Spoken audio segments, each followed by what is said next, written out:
it's taking the blade from here and moving it to here. Okay, so even if he did come forward, it's still going to miss. Okay, so my redirection and my control in this case are going to be simultaneous. I'm coming up under to the wrist with the webbing of my hand here, okay, in a least detectable movement. From here, essentially his focus is on me and on the knife. If I come up underneath to control and redirect it, it's going to be more difficult for him to see. So I redirect and I control. My control also, I'm locking my elbows out and pushing it away. Okay, if my elbows are bent and he drives forward, it's going to get me. If they're locked out, it's going to be more difficult for him, right? Because it creates a strong angle for me. My simultaneous counter is a growing strike.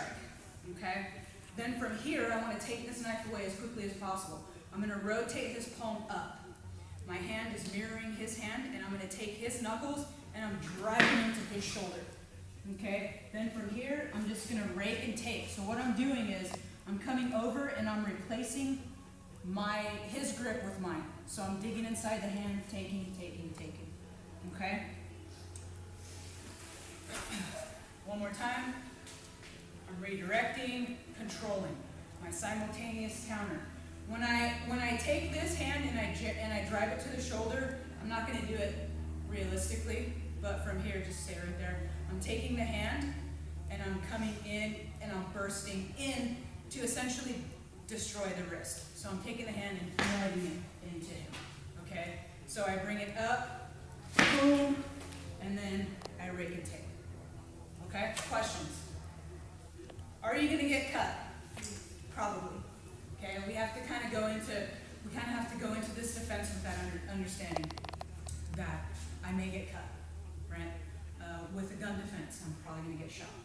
And I go into it that way knowing that if it happens, oh well, you know, I knew that was kind of going to happen, so, but I still got the knife, right? So it's one of those things that you have to make the decision depending on the circumstances and the situation, whether or not you want to even attempt this kind of defense, right? But if you do, we're going to give you some options. So, sir. Would you attempt the defense if you were robbed at an ATM? Are you asking me personally? Yes. I walk around every day and I'm like, does somebody want to hold this knife and try to take my money?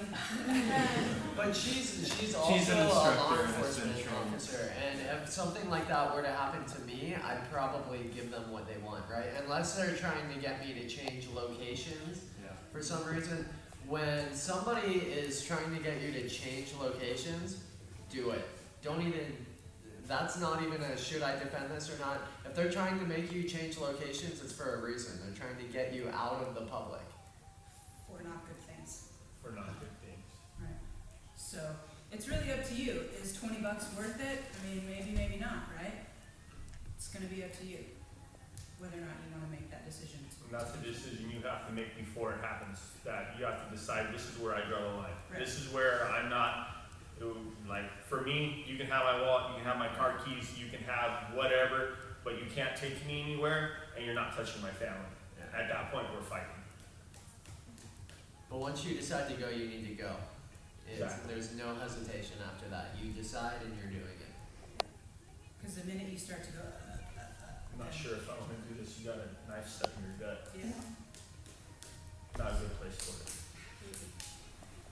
My reasons for doing it are a little different than, would I hand my wallet over? Sure, I don't care. You know, take it. I can cancel my credit card and get I don't keep my cash on me anyway, so take it. Go right ahead and have it, you know. But, you know, circumstances are different. It's going to depend on the circumstances. Any other questions? But I do literally walk around the hand and get one. Here, stop. Here, let me try this. Okay, so here we go. We're going to start with the redirection and control. Again, it's going to be almost simultaneous. Okay? I come up underneath to the wrist. Okay? And then I go to the fist. Wrist and fist. Okay? I want my arms out and locked.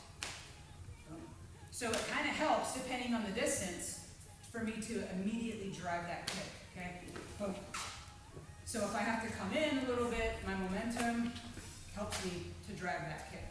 So again, we're going to start wrist to fist. I want you to do that 5 times. I'm hitting the webbing of my hand on the bottom of the wrist knuckle. I want to come as close to the hand as possible, and I'm going to have this thumb and index finger pointing up on the bottom.